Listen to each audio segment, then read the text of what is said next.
Welcome back to the Girl Doc Survival Guide. I'm very pleased to be here with Dr. Ilona Frieden. Dr. Ilona Frieden, MD, is a professor of pediatrics and dermatology, former vice chair of dermatology, and former chief of the Division of Pediatric Dermatology at the University of California, San Francisco. She has been president of the Society for Pediatric Dermatology, president of the American Board of Dermatology, president of the International Society for the Study of Vascular Anomalies, and a member of the board of directors of the American Academy of Dermatology. She has won many awards, including the Alvin Jacobs Award from the American Academy of Pediatrics, the Dermatology Foundation Lifetime Career Educator Award, the Mentor of the Year and the Rose Herschel Awards from the Women's Dermatologic Society, and the Thomas Pearson Award from the American Academy of Dermatology. She is a former editor-in-chief of the journal Pediatric Dermatology and is co-editor of the textbook Neonatal and Infant Dermatology, now in its third edition. It was back in 1991 that she founded the Birthmarks and Vascular Anomaly Center at UCSF and was also a founding member of the Pediatric Dermatology Research Alliance, or PEDRA for short, and she served on its executive committee for many years and is its current president. Thank you for joining me today, Ilona. Thank you. You have this stellar CV, and I read off only just a fraction of all your accomplishments. Can you share a personal anecdote just to humanize yourself a little? For sure. I'm a Californian by birth. I've lived in California most of my life. And as someone now in their 70s, California was an intellectual backwater in the world of academics. Certainly when I was growing up, people from California stayed in California. We didn't go east to college the way kids do now. It was its own kind of world. I was also a middle child. I'm the second of four. I have an older sister and a younger brother and sister. And I've definitely considered myself a middle child.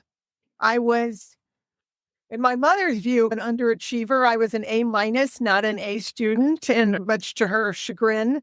But I was certainly expected academically to go to college and become educated. But I never viewed myself as any kind of a superstar. And the options for women as I was growing up were to become a teacher or a social worker.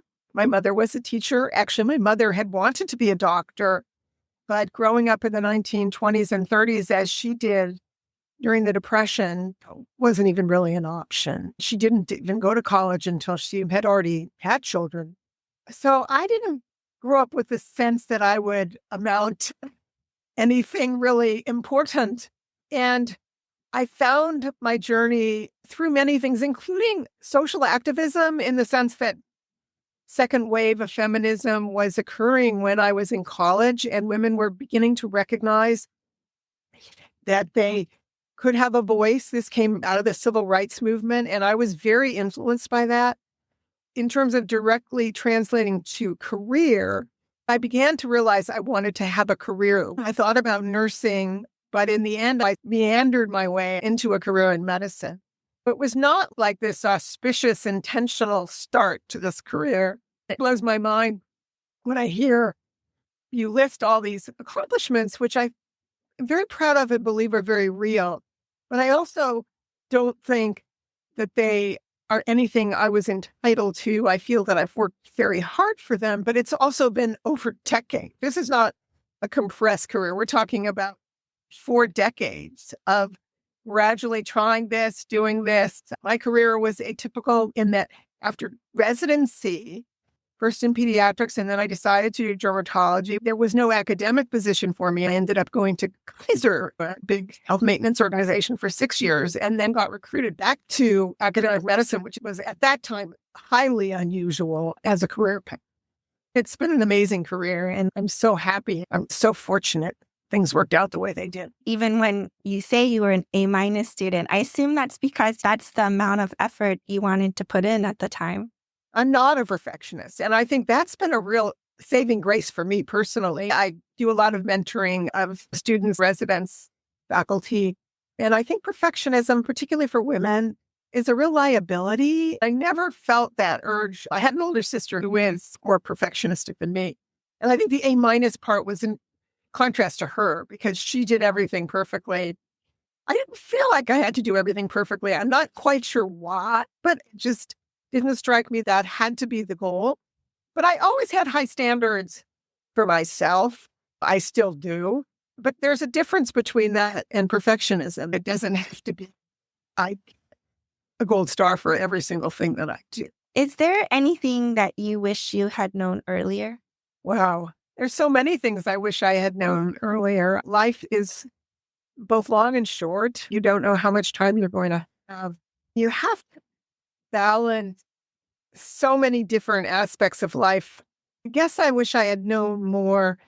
There were good times to dig in and to really invest in career, and other times when it's more okay to give yourself a break, understanding that you don't have to keep pressure and that you can come back to things. The key there is to be willing to come back to things, because what I do see among certain colleagues put a lot of pressure on themselves and then burn out is that then they truly burn their bridges. They really can't come back. And that was never really the way it worked for me. I wish in a way I had known a little bit more of that organic nature of that up front, which would have kept me from feeling as much pressure on myself as I did at times. But looking at the trajectory of so many people's careers, there are times when you can't be 100% because, especially if you have children at home, you need to invest in that process and not try to be doing everything at once. It's hard to balance these things. I agree wholeheartedly. I was super stressed as a young parent. I felt like it needed to be now, everything. I felt like I couldn't say no to things. There were things I think that I could have said no to, and it would have been completely fine. And I would have been less stressed and I would have had a little bit more time. I think that being a parent is definitely more challenging than being a physician. It was for me. I'm not a nervous person. I'm not someone who's a super anxious person, but I was so much more anxious and nervous about them than I even really allowed myself to realize, because now with my grandchildren, I don't feel that at all. I look back and maybe you really can't have that sort of unbridled enjoyment and joy, because in the back of your mind, you still have to get dinner on the table. You still have to try to keep your marriage intact. You still have all these other conflicting priorities. And that's hard. It was very hard. I won't deny that. And I have ways in which as a parent, I feel like I wasn't maybe the best. It wasn't my best self at times. I was less playful than I had hoped I would be. I wasn't very playful as a child either, to be honest. I was a serious kid. So it shouldn't have surprised me. That's what I would be like as a parent. And yet I wished I could have been more whimsical. Women in my generation, we were really the first sort of big bolus of women coming in for the first time into medicine. There had been 5% of the class, 10%. Ours was like 25% of the class for the first time ever. Most of us knew that we wanted to get married and have children. We didn't really think we had to give that up, and we didn't want to. We didn't plan to, but we had no idea how to navigate. I still find that it's still every person for themselves in terms of the solutions you make for childcare, in terms of the compromises you make. There's no manual for it, and everyone is doing the best that they can. Yeah, why is there no manual for this? I think it's just because the stakes are so high and each person is themselves. You've met one kid. They're so different from one another. One thing that did help me, it turned out to not be really my preference, but I was an older mom. And by then I already had my career skills down. By then I had already given some lectures. I had already written a few chapters. That was a help to me in terms of keeping those academic things on the back burner and being able to draw on them. Because I think the hard part of any career is the startup piece of it, where you're really inventing who you are, what role you're going to take, what's your voice going to be, what's your voice in the process. That takes an enormous amount of energy. Once you've done it, it's easier to modify it, to take it in a slightly different direction. Those things are much easier. It's similar to me to writing a manuscript. If you're starting a project, you need time for deep thought, to really dive in, to really conceptualize. I tend to do that by physically writing outlines for myself with a pen and paper. And then once you've got your core, then it's easier to keep things going. And that turned out to be true for me in terms of the sort of question, which is one you're interested in, work-life balance. It's easier once you've got something in progress to work on it for an hour here or there. Whereas in the beginning, you need much more dedicated, concentrated time to figure out what direction to go in. I agree. There's a certain amount of time that it takes to figure something out, to figure out a direction you want to take a project even, but definitely a direction to take your life takes time. I used to think work-life balance is achievable. I thought I've never consistently felt like I was achieving it because I'm a failure at it. I mean, not to beat myself up, but there's something I could do to make it better. And then I gave a lecture. They asked me to give a lecture on work-life balance at the American Society of Dermapath this past fall. And when I was putting it together, I just felt like it just doesn't exist. Like you were saying, there's something that takes priority, whether it's work for a certain day or month or week or hour even. And then especially with a baby, like on parental leave, that baby is number one at different points in life. Something is going to be more important in our lives. Of course, there are things like you touched on, like having a head start for your career before you have a child might be easier than having kids during residency. I've given lectures for the Academic Dermatology Leadership Program, and I don't think work-life balance is the correct conceptual framework. You're never in equipoise, so how can there really be balance? There's a fundamental fallacy. If you want to look at it that way, you're always in some ways out of whack. So it's really a question of shifting priorities. And there are lots of techniques, I think, within that can be helpful through the leadership journey that I took. I got a lot of training and I'm very grateful for it. I don't think I was smart enough to figure out I needed the soft skills people can learn through books, self-help books, leadership training. I'm definitely a list keeper. I also make appointments for myself. I find if I don't, things will drift away that are really key priorities for me. You have to figure out what those priorities are. There are time management techniques that are very helpful, but it's not work-life balance. It's ways to prioritize what's important to you. I always made sure that I was doing something other than medicine because I just didn't want to completely give myself over to that and not experience the other parts of myself. I'm a big hiker and walker, and I love that. I think you just touched on when you said you didn't want to give yourself over to medicine completely. Medicine can just be all-consuming with Epic and electronic medical records. I agree that something that I fully appreciated more recently once my kids were a little older, that I do need to, and it sounds like you do too, have something that's just separate from medicine that stimulates me. I agree. Because eventually people stop working. And then what do they have at that point if their entire identity has been work? Now, I'm still working very part-time, and I'm very fortunate I've been able to do that. I'm really lucky that I found something that really perfectly suited me. I could not have predicted that or known that it would have been the case. I feel that I stumbled into it without even understanding that I had a pretty refined visual aesthetic. Sort of the way my brain works allowed me to be very good as a dermatologist. It's been a great gift to have that. But I think I also have to look at what would happen if I couldn't do that anymore. You have to find meaning in life. That's really the thing. I'm not somebody who can just drift through with a very purposeless life and just enjoy each moment as it comes. But I think you can find lots of things that give you purpose. For me, it's still a balance of some work, but also lots of other things that are related to travel and the outdoors and friendships and family. That's the space I'm trying to navigate right now. But you're right. You don't want to just be 100% work. And I don't think most people are very suited to that. There may be exceptions. May I ask how long you've been working part-time? Yeah.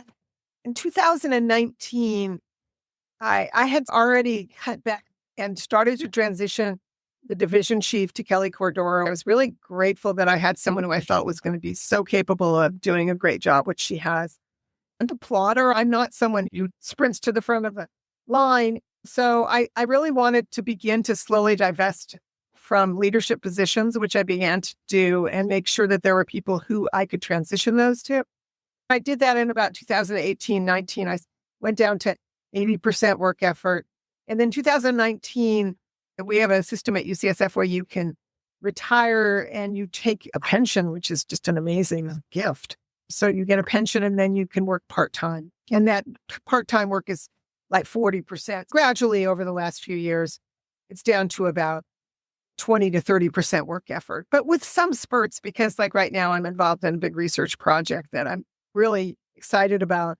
And so that's a lot more work, but that's a hobby at this point. It's completely of my own choosing and I'm enjoying the things that have kept me in that position of wanting to continue in my part-time status are just the connections to people, my colleagues, to working with young, really interesting, fun people, because people, when they get older, they can often get cut off from people of different ages. I feel like I'm still able to keep my hand in, which I feel very grateful for, that it's still fun for me for now.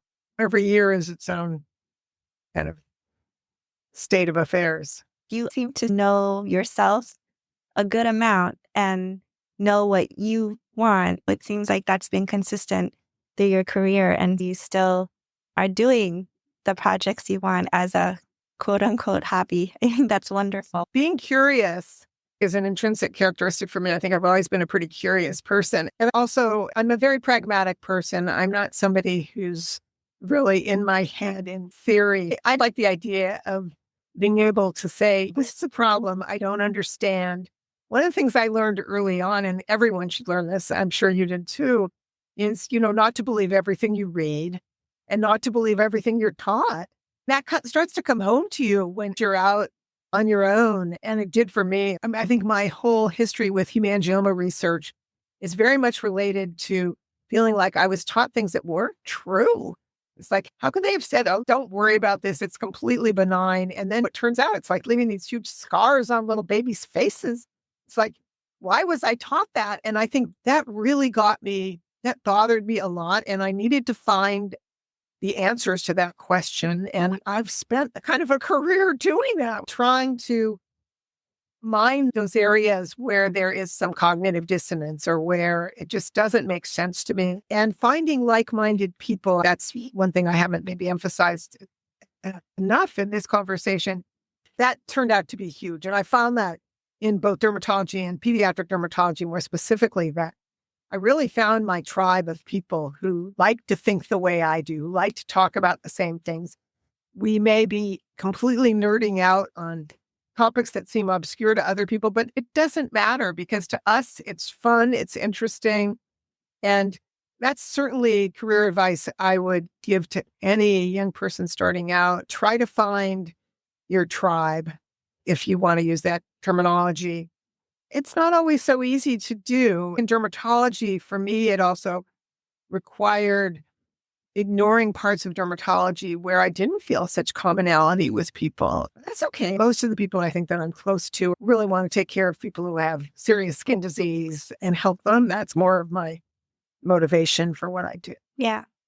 This might be a hard question to answer. You said that we do need meaning in our lives. Yeah. What do you think that means for you? It's just my observation that just drifting along doesn't quite give you the satisfaction in embracing life. I think the meaning can change over time, but it can't be too tied to a title. There's a really wonderful New Yorker article that I read years ago. There's a guy who's swimming, a professor at some Ivy League school, in a swimming pool. He's swimming and kind of looks up and says to the person who's swimming next to him, he said, I used to be a judge. Clearly, he's a retired older person. The point being, you have to be able to give up that being the judge. It's who are you now and what's your role in life or your roles in life that give you reasons why there's still something to continue to live for, whether it's just going to see a beautiful place, or there's lots of ways to do it. I feel very fortunate because I'm actually pretty healthy. I'm economically affluent enough to be able to travel. But even without those things, I think finding meaning in helping other people, in just trying to do small acts of kindness, those count too. but it's going to change over time. Yes. I really like the way you put that. It will change over time. I think you can leave a legacy in terms of a body of work that you can be proud of. And I do feel a satisfaction in having done that, but I don't feel that it's what defines me as a person. I'm proud of it. I certainly take ownership of it. And I love it when people ask me questions about difficult cases, and I do my best to answer. One of the best things about the culture that I've been able to live in at UCSF dermatology is that there really has been a culture of this very special combination of rigor and humility. To me, that's a magic sauce in medical school. There was a lot of arrogance in the way that information got passed along. I really disliked it. I didn't have a strong enough professional identity at that point, just pushed back against it very hard and say, this is really wrong. But I look at it now and I think it was wrong. And my instincts were correct about that. I can remember the first time, this was with Nancy Esterly, who was a huge mentor to me. She was one of the founders of Pediatric Dermatology, and I went to work with her at the end of my training. She walked out of a room and she said, I have absolutely no idea what this child has. That's what she said. It was a jolt to hear someone of her stature admit they absolutely didn't know.